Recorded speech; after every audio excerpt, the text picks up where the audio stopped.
Um, so one of the things I realized looking back at some comments on my older videos is that I had a number of people asking me to do a follow-up or an expansion on the topic of natural gas pipelines, um, how that relates to what's going on between Russia and the Ukraine, how that relates to global economies. And I guess the main question I seem to get is why is it important for the EU to free itself from Russian energy imports in the manner of oil and natural gas?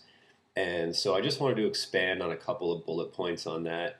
Um, I think this is going to be a topic that we see play out a lot over the next decade. So it's something that we don't really have all the answers to yet, but we're going to start out going over some of the main topics that have come up so far.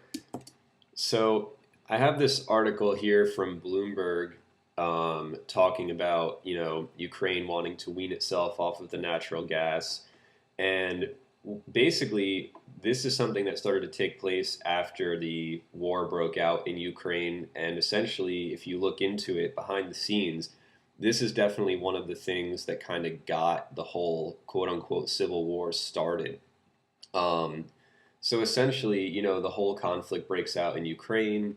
Russia is threatening to cut off natural gas supplies.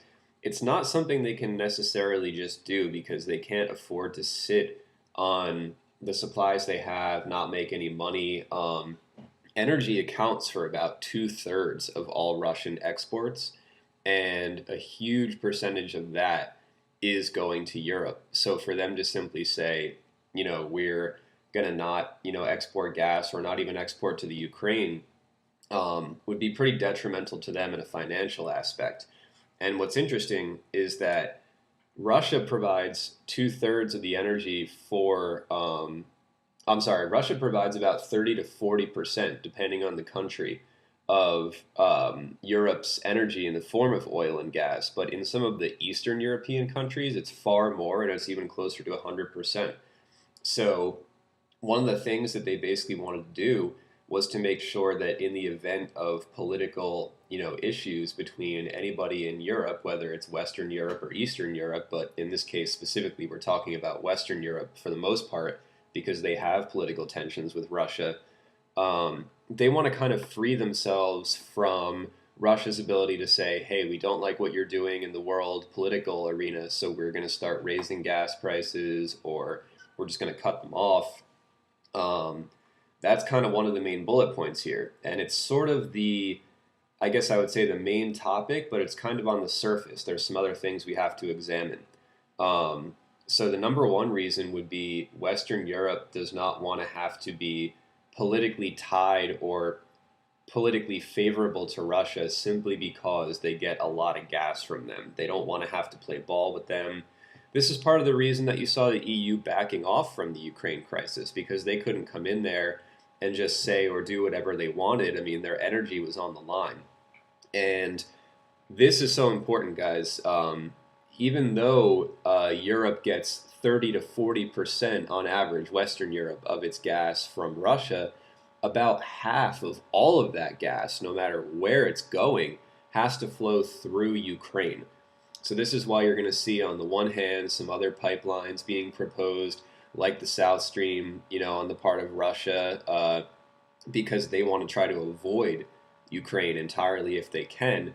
And you're going to see later on, I'm going to be discussing why some other countries that you might not expect to be supportive of that idea are actually going to be supportive of that idea.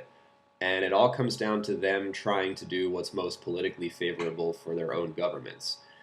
So also from 2014, I have an article in the Financial Times where they were talking about, the Russian gas cuts in 2006 and 2009.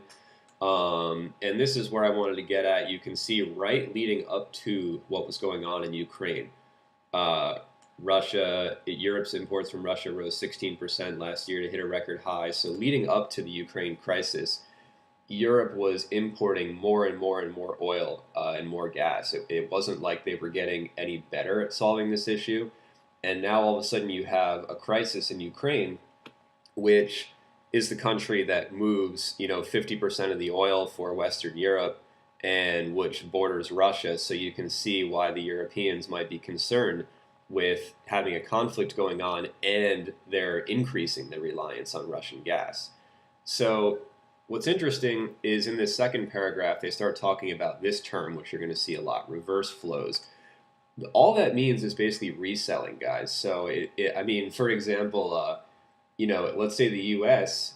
Because this stuff happens in other areas of the economy. Let's say the U.S. Is sanctioning a country and is refusing to give them weapons on the surface. Well, for example, they could sell the weapons to a country like, say, Israel, who could then resell the weapons to the country that the U.S. wants to arm. That would be an example of the same concept, only with weapons, but this is happening with energy, which is being used as a weapon, politically speaking. A reverse flow is simply when you basically sell oil to one country and they turn around and sell it to another country, typically because the country that sold it in the first place had an issue with that final country where it was arriving. So it's kind of like just helping out your buddy.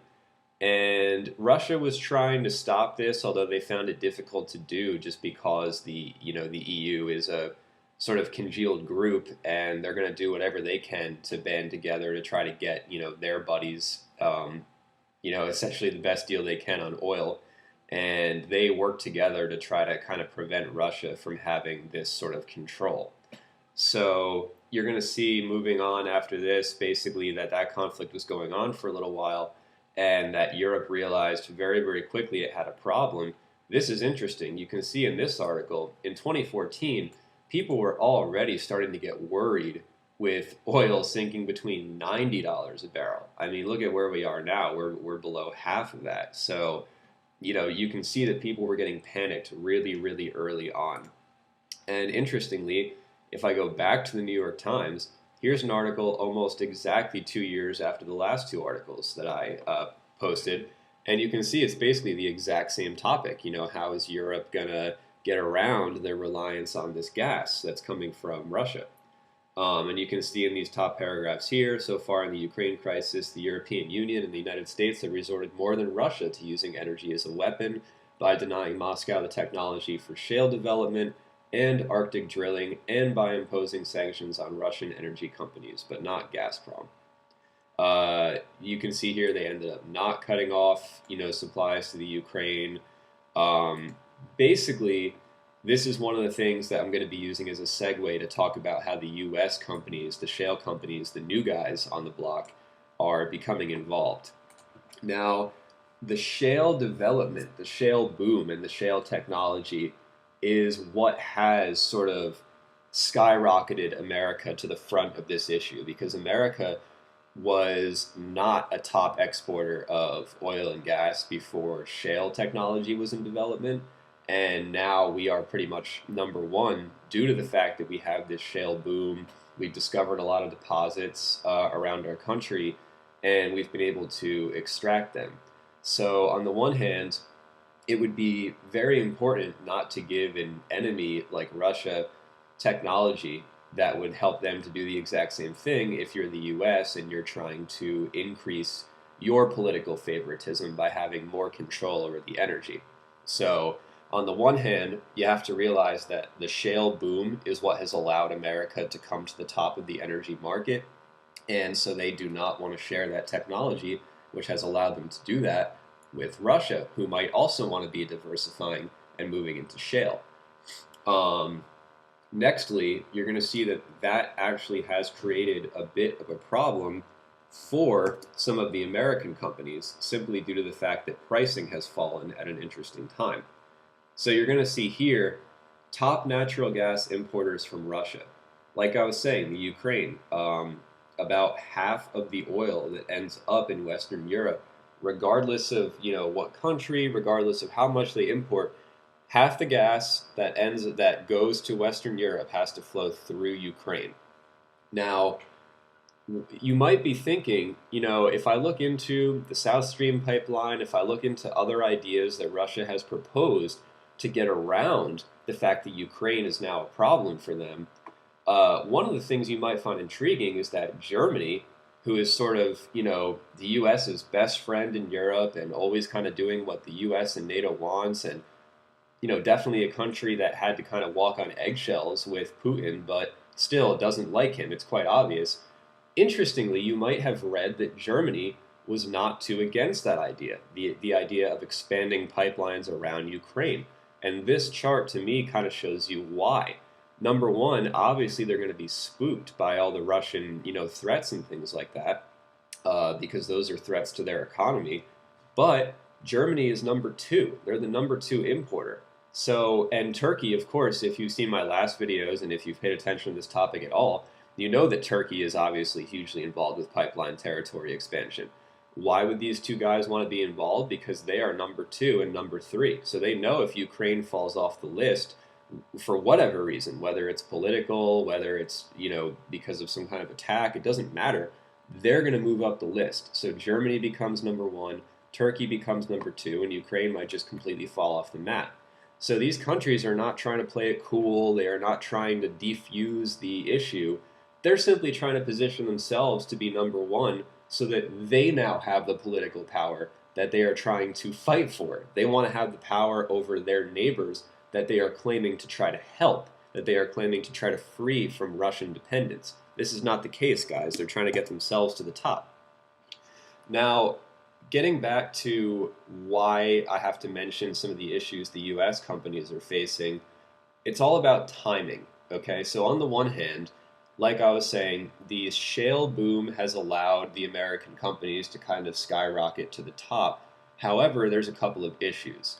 Now, number one, the shale technology and the shale boom is in its infancy. The technology is new, the boom is still fresh, so there are not huge stockpiles of money that have already been made off of this. Not that there isn't, not that there haven't been fortunes made, but I'm just saying this is not yet an investment that has been paid for.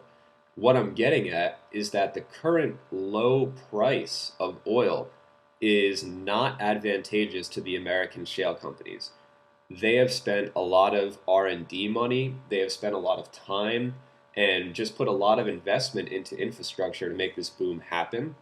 And it is very inconvenient that on the flip side, where they're now able to get the shale developed and where they're now actually, finding some success and moving their way up the list, they're in an environment of extremely low prices, which isn't helping them because they just put a lot of money out there to make all this stuff happen. So they're feeling the squeeze. They were expecting to have their, new technology get them the oil at a time where they could really cash in at high prices, and that didn't happen. So they're hurting. This is also why you're going to see countries like Saudi Arabia delaying on, cutting production, doing things like that. Sure, they're taking a financial hit, but they can afford to sit there and take a financial hit. I mean, literally, guys, it's like they're sitting there saying, we're going to make a few billion less today. I mean, who cares? They can literally afford to do it. So they're, in a way, just waiting out the American companies, just letting them bleed while they sit there and take damage because they can afford to do it. So the timing is pretty critical. Now, on the other hand, the West, meaning Europe and America, NATO, etc., they don't want to wait 10, 15, 20 years for the money to catch up, for the technology to catch up. They want their political leverage now. They want to be freed from Russian dependence now. They don't want to wait 1 or 2 decades. But there's a couple problems, not just the one that I named, but also in the fact that there's multiple other customers for the oil. So as of right now, countries like Japan, China, a lot of people in the Asian regions are willing to pay a lot more for this energy. Their economies are in some trouble. They need to expand, and they're basically willing to pay a very high price for oil and just pass it on to their people. And that's what's been going on. So on the one hand, if you have an energy market and you have one customer willing to pay a certain amount of dollars and you have another customer willing to pay more, I mean, obviously you're probably going to say, I'll take the extra money. I mean, it's free money. Why not take it? It's just a simple question. However, you might be saying, well, the U.S. might be more concerned with this whole political game right now than the money. So maybe they would take a financial hit. Well, they can't because, like I was saying, the shale companies are hurting. They put all this money out there. So when countries like Japan are trying to just throw dollars at them, they're saying, hey, US government, we would love to play ball with you. Maybe we can do this in 10 years, but as of right now, we need money. We just spent a ton of money, and you guys need to realize that we just have to get this money back to recoup our investment. So that's part of the problem, is that even if America were to just start sending a bunch of its gas to Europe, um, it might help with the political leverage issue. It might free up the EU a little bit, but the companies that have to produce that gas are going to be hurting all along the way, and they're going to be rejecting increased profits that are literally being offered to them right now. So it's a kind of a precarious situation. So, where am I getting at with this, guys? Iran. That's right. Why did Iran have the sanctions lifted at a time when all this stuff is going on in a sort of whirlwind? Because Iran is the fourth largest exporter of gas, and they are essentially going to be treated as the short term fix for Europe. So the Obama administration pretends to valiantly lift the restrictions on Iran. We're trying to be cool, we're trying to promote peace, international relations. It's all a bunch of crap.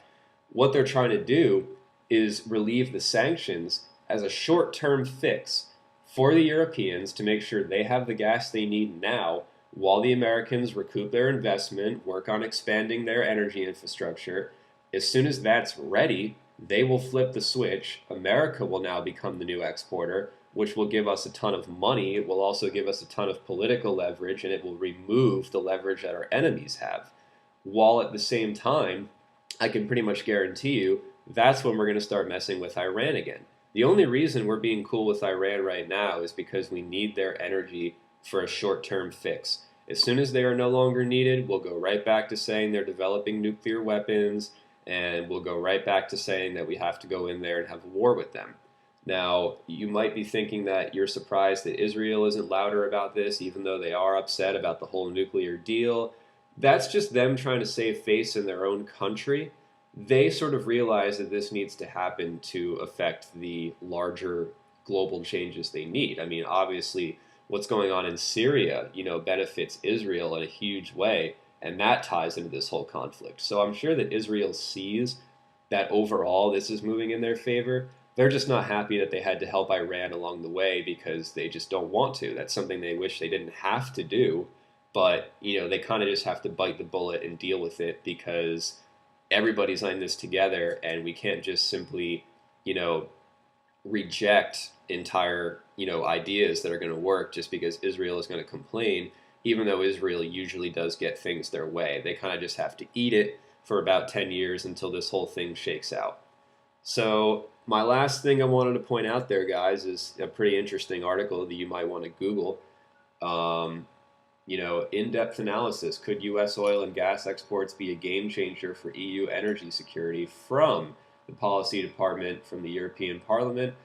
And just even in the abstract, I mean, I went through this, but it has some of the things I was talking about just on this first page. It's kind of amazing, I mean, they mentioned the U.S. companies, they have to try to avoid bankruptcy and current low prices. Boom, right there.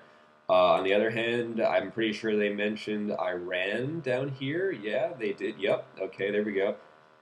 Iran having the world's second largest reserves of gas. Like I said, I believe they're the fourth largest exporter.